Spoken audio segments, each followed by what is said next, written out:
Bharat act east policy से जहां पूर्व दक्षिण पूर्व एशिया को साध रहा है, वहीं पश्चिमी और मध्य एशियाई देशों से दोस्ती पर भी इसकी नजर है। भारत को चीन और पाकिस्तान जैसे पड़ोसियों की कुटिलता का मुकाबला करना है तो अमेरिका और रूस जैसे दोस्त देशों को अपने बढ़ते प्रभाव का संदेश भी देना है।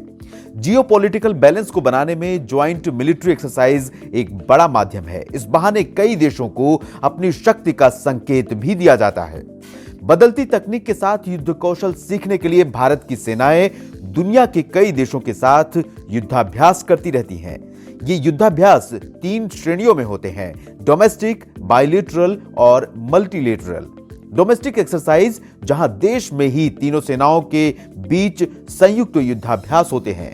बायलैटरल एक्सरसाइज में किसी अन्य देश की फौज के साथ भारत की सेनाएं ज्वाइंट एक्सरसाइज में हिस्सा लेती हैं। और वहीं मल्टीलैटरल एक्सरसाइज के बहाने कई देश एक साथ मिलकर युद्ध से जुड़े अपने अपने अनुभव और कलाएं एक दूसरे से साझा करते हैं।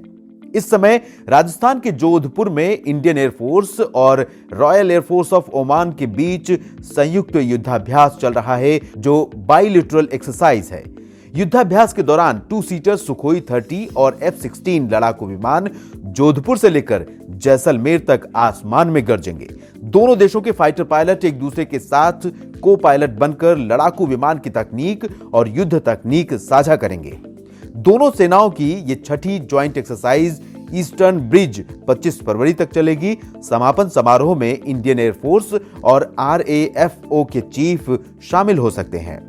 इस रिपोर्ट में हम आपको यह भी बताएंगे कि भारत की वायुसेना, नौसेना और थल सेना किन देशों की सेनाओं के साथ करती हैं संयुक्त युद्धाभ्यास और क्या हैं इन ज्वाइंट एक्सरसाइज के नाम।